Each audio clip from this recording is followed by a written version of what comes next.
Hello, and welcome to Tea Time Tuesday. As always, I'll give a few minutes for people to join. If you're joining this week for Tea Time Tuesday, for those of you who don't know me, my name is Astra, and I come into these practices or mindfulness-based practices every week over tea, and I really encourage interaction with these sessions. So if you're thinking about having a tea break or you want to have a pause in your day, please join me. The session's about half an hour. It can be a little bit shorter, a little bit longer, give or take. And the topic of the month that I'm focusing on at the moment is slowing down. So this is part 2 to slowing down, and with a specific focus on the busy mind. So I've called it in the caption the monkey mind, which is another way of thinking about the busy mind. So today I'm going to be sharing a calming practice for the busy mind, which I hope you can join me. I do a little intro spiel and a little discussion point, really. I introduce some topics for you to consider. So if you are thinking about tea and you haven't got a tea, please grab your brew of choice, and I'll just share what I'm drinking today. I tend to drink, and I've got some mint tea that I've had brewing here, some fresh mint tea for the last 5 minutes. And I like drinking mint tea when I want to feel balanced and calm, but also have clarity of focus. So I love tea, that's my thing, which is why I do these meditations with tea. But, you know, it's not a requirement to have tea to come into meditation or practice. But what's really useful for, particularly if you've got a busy mind, is to have a point of focus. And what I find with tea, it's a mini form of, it's a mini moment. So it's a mini focus point for my day. So I do use my tea breaks in this way. So yeah, so grab a cup of tea if you're joining me this week with tea, or just stay and listen and see whether or not you can benefit from any of the stuff that I'm talking about today.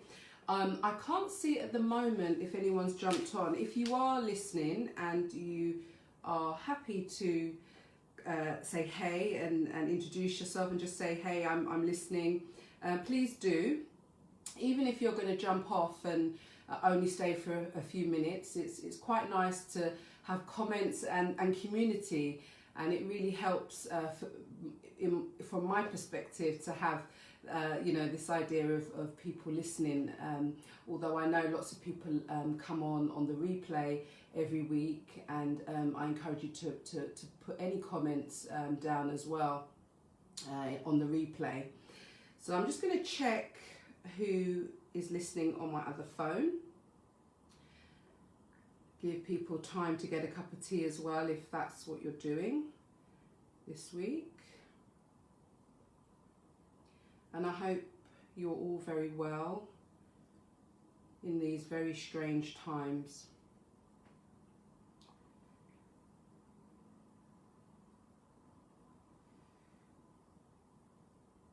Not picking up anything at the moment.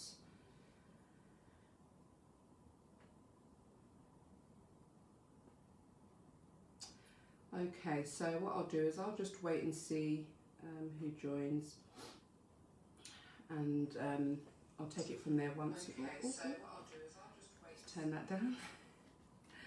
So there is a bit of a delay from me looking at it and speaking. Okay, so I'll just do a little intro bit about who I am and what I do. I call myself a mindfulness mentor, which is a bit like a coach, but it's more about people wanting to learn tools and tips really to transform their mindset. And with a mentor, I feel, there's not much distinction, to be honest, but with a mentor, it's a longer process. So mindfulness-based practice is a long-term thing. It's a kind of commitment really to thinking about things and doing things in a different way to the norm. to kind of the autopilot that we normally live in. So I'm a mindfulness mentor for well-being in the workplace, but also helping individuals to transform stress into strength. And my journey into yoga, in particular, because some of you will know me as a yoga teacher, was through stress initially, which also had implications for my health. So a good 20 years ago, I was in a corporate, well, actually it wasn't 20 years ago, I was in a corporate setting, but I was working very hard in business, and wasn't really looking after myself, if I'm honest. Really long hours, lots of drinking, lots of not really respecting a young body, because when we're younger we tend to not think about the future. But there was lots of other things going on in my life that made it a multiple level of stress. And then I was struck with illness, which I now know is quite sensitive to stress, which I've managed all my life, but I've managed this with yoga and mindfulness. So I feel compelled to share the tools and techniques that I've learned in my life that's helped me, I think, live relatively normal, you know, kind of pain-free, not without stress, but definitely the process of mindfulness and yoga has helped me interact with stress in a different way, in a way that I wouldn't have done had I not been introduced to these practices. And it was a doctor actually that recommended, a GP that recommended I start yoga about 20 years ago to help with pain management and stress. And he was very forward thinking, and I'm very grateful to him. And so moving about 10 years later, I was able to then use those skills when I was in a very busy, very stressful corporate environment. And what I would say, as what I say to many people, is that I consider myself to be a stress at work survivor. And I survived a very difficult period due to using mindfulness practices. So what we're going to do today is we're going to have a little talk about the characteristics of a busy mind. You may be someone that identifies as having a busy mind, or in yoga, in the yoga world, it's called the chattering mind, vritti. This idea that the thoughts are never, they're always competing. Thoughts are many thoughts, all kind of like a wave. So vritti means wave, and from a Buddhist perspective, the busy mind is always referred to as the monkey mind. So this kind of untrained mind that is just allowed to run havoc without, you know, bringing it to a proper focus to allow you to exist and function at an optimal level. So yeah, so whether you see it as the chattering mind, the monkey mind, or just a busy mind, the practice I'm sharing today after we have some tea is really, I feel, something that's quite useful for training those busy thoughts. And so, yeah, so I might as well just go into it. So when you think about whether you have a busy mind or a monkey mind, there are three aspects that I think are very characteristic to this. The first aspect is, I'm just reading my notes because I do make notes for these tea times, because I feel I like to share authentically, so I really like to offer what I know works and the reasons behind it. And so yeah, so the first aspect to the busy mind, and I've talked about it already, is competing thoughts. So you've got lots of thoughts in your mind which are not able to prioritize, and they tend to focus around action that you want to do, or inaction, things that you feel you should be doing or you're not doing. A lot of the time with busy minds, you're forever going back to the past or to the future, which is a very normal part of life. That's what we do as human beings. But people that I would say identify as being really busy, a lot of people, when I've been teaching yoga classes, they say, just can't get out of my head, just can't switch off the thoughts. And of course you can't switch off thoughts, and I wouldn't claim that any mindfulness practice does that. But what it can do is it can bring your thoughts to a singular focus for a duration of time to allow that pause and that rest to reset, so that the mind can just get used to the idea of not being busy. So that's what we're trying to cultivate when we're coming into these types of practices. And just linked to that, when you've got a busy mind, you might have the characteristics of negative thoughts. So the mind generally does default when it's quiet to negative thoughts, and that is something that we all have. It tends to happen more when you've got less distraction, which is why I think meditation is really useful for getting used to silence and getting used to not having distraction. I was listening to a live with Deepak Chopra the other day, and he talked about collective distraction, and that we get caught up in that in order to get away from our mind. And so it's quite important for us to think about how comfortable we are without a lot of external distractions.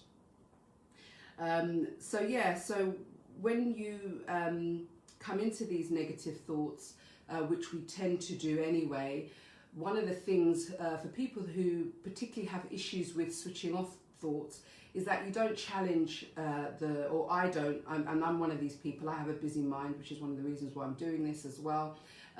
These thoughts are unchallenged. So a lot of the self-talk is I am. I am not confident, or, I'm clumsy. And this tends to be some of the things that are always in the brain, fighting against either progress in your life or stopping you feeling balanced or happy, if happy is not too a strong word. I mean, I strive for contentment. I think happiness is sometimes overrated. But yeah, you can have moments of happiness, but generally speaking, because of the way our minds are, what we're really trying to do is be content in ourselves, in my opinion.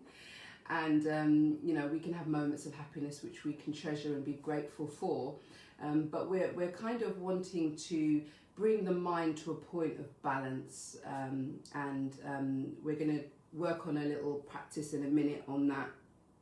So yeah, and another person that is quite influencing me at the moment is Shetty. For those of you who are not familiar with Shetty, he's a former monk turned kind of Instagram and I think YouTube sensation, and his thing, which I'm really fond of, is modernizing ancient wisdom in a way that's really practical, and I'm quite inspired by that, which is why I do these sessions. And he talked about dealing with the monkey mind from a point of discipline, and the way to discipline the monkey mind is to bring it into check. Just check in what is the self-talk going on here, and if the self-talk is negative, question it, challenge it. I would say, and he talks about reframing, and that is a concept that you might have come across with motivational videos and things like that. So rather than this idea that you're not confident, it might be that you're considering the areas that you're not comfortable in life, and you might review them from a point of view of learning. So take this tea time that I do, for example. I didn't start off saying, oh, I'm really confident, I'll just start a tea time weekly. That wasn't the story. The story was, I don't feel confident to do this, and who am I, and why should I start these sessions live? What am I going to talk about? I don't have, there was lots of, I can just go on and on. There was lots of stories I was telling myself about starting it.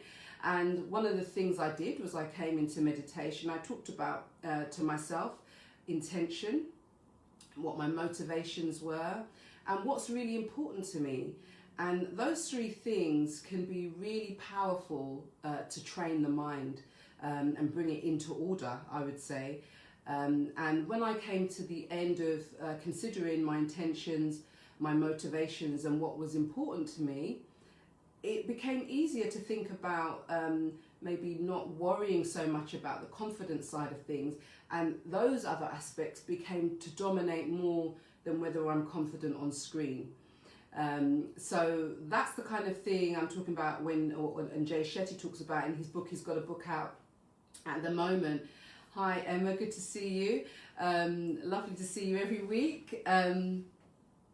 One of the things that Jay Shetty's talked in his book called Think Like a Monk, and I'm not sponsored by anybody, I just share what I think would be useful for people that are drawn to this type of thing.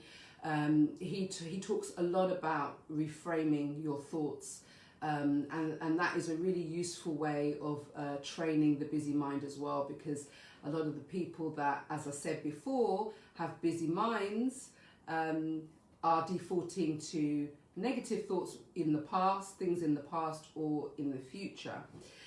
And one of my favourite quotes or nuggets of wisdom says that what you don't transform, you transmit. And so you are what you embody, what you allow your thoughts to make you be. And this is very much why I say in my strapline, I help people transform stress into strength, because it is a transformation, the process of reframing, the process of embodying your intentions and your motivations and really getting to the heart of what's important to you. So I just wanted you to remember those three things when we come into the meditation. I'm conscious that I've spoken for quite a lot. It didn't seem like I had a lot to say. It never does. And then I just rabbit on. I'm going to check in with my comments and community to see who's there. It's really important for me to build community with these sessions. So, you know, I know that some people don't necessarily want to share their thoughts on Facebook, which is totally fine. But a hi would be great. So hi Emma, lovely to see you as always. Okay, so what we're going to do is we're going to go straight from a tea break with your cup, if you've got one. If not, don't worry, into this meditation practice. And I'm just going to pour my tea. I'm just going to show you, just because with me, the whole process of this tea meditation, I start from when you boil the kettle. And so that might be a consideration. And even just looking at the colours in my cup and just taking it all in. And then I like to, and you can join me if you like, just appreciate the warmth of the tea on the hands. And I take some moments to consider the journey of the tea to this moment. So all the hands that contributed to its arrival here. And there is a sense of gratitude as well. And we don't tend to think about these things when we're making tea or even eating food, especially if you're very hungry or very thirsty. And so when you're ready, you can join me for a sip of awareness, just in anticipation, maybe taking in the aromas before taking a few sips.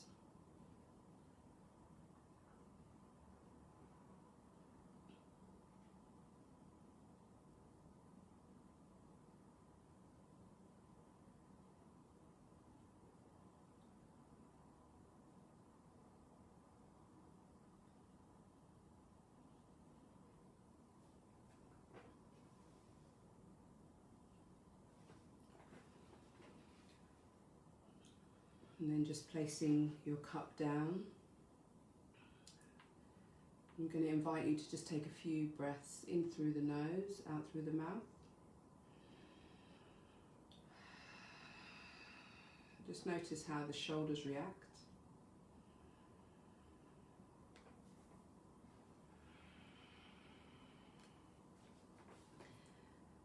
You can place the hands on your lap or the chair, wherever you are. Just have that contact with the hands and the surface. And then just bring awareness to the feet if the feet are on the floor, and the soles of the feet on the floor. All the contact with the legs on the surface. Notice your seat.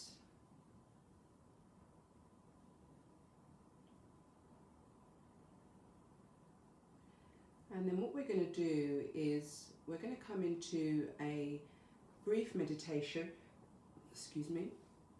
a brief meditation which is really helping to refine your awareness of what is. And the little start with tea is one of the reasons why we do that as well, just to refine that awareness and the detail of things around you. And then we're going to use the breath as a focus, and a lot of mindfulness meditation uses the breath. I'm very keen on, or a fan of, using the breath in meditation. And then we're going to get clear about our motivations and our intentions. And this is, as I said before, for those of you who are just joining, this is a practice for people with busy minds, which we all have to a certain extent, but some of us more than others. So ensure you're sitting well, and start to notice the sensation of the breath in the nose as you close your mouth, if that's appropriate today.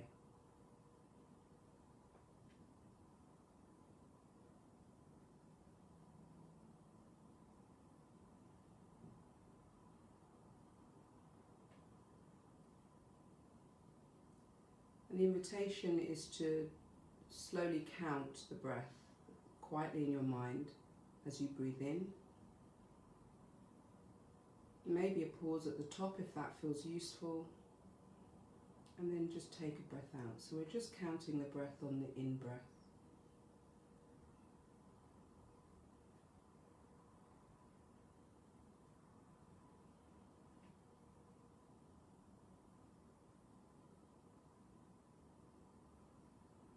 And as you count the breath, become aware of the journey of your breath in and out. So it could be that you start to adjust the breath to be longer and deeper.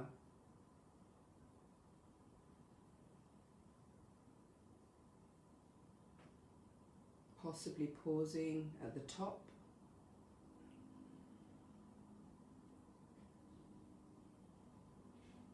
Before letting that breath out.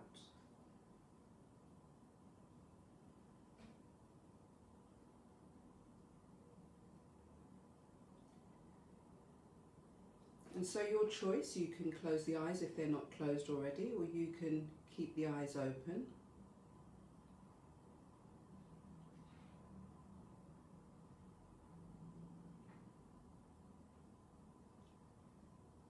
Notice the chest rising and falling, and the belly expanding and deflating.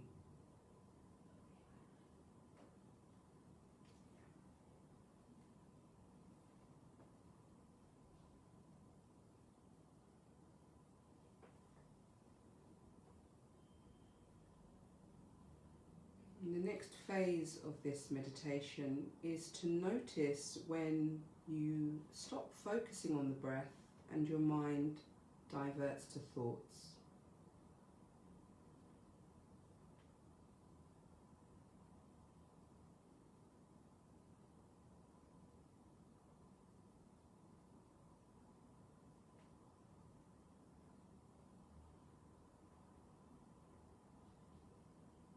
When your mind distracts to thoughts, be interested in those thoughts. Is it about the future? Is it about the past?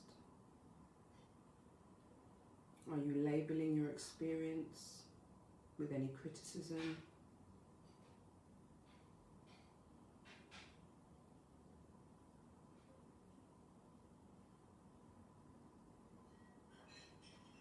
And so when you become aware of your thoughts, bring yourself back to the breath. Just notice the breath coming in and up, and out and down.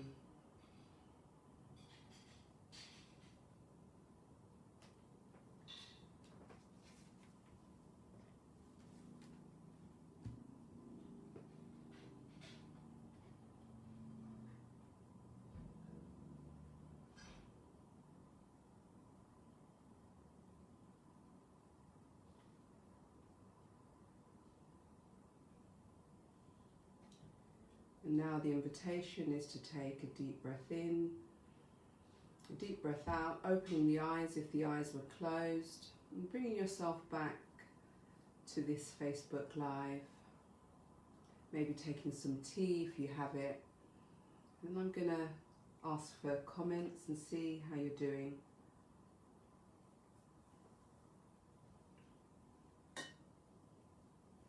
So I hope you're well.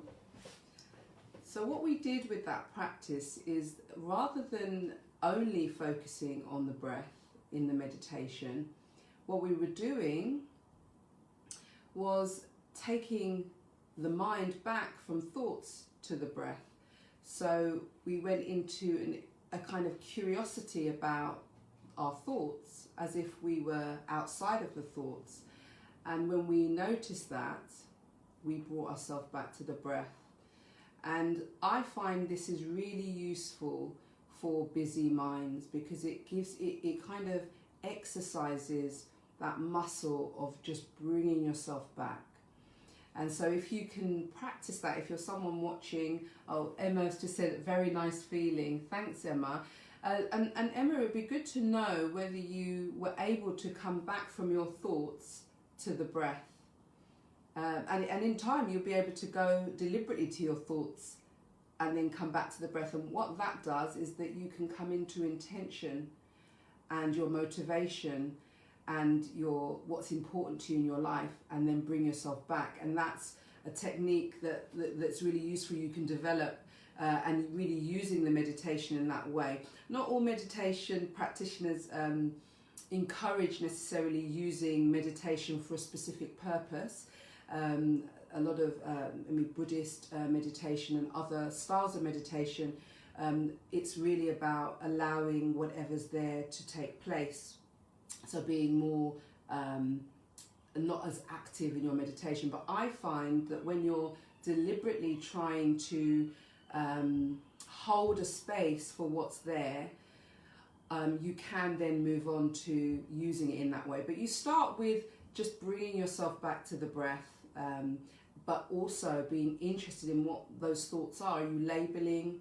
Are you going back into the past? Are you going back into the future? Just be curious about where your thoughts go in and out. So Emma said, my mind is like 100% monkeys all chattering. I tried to ignore it but need more practice. Yeah, I mean, this is really light touch.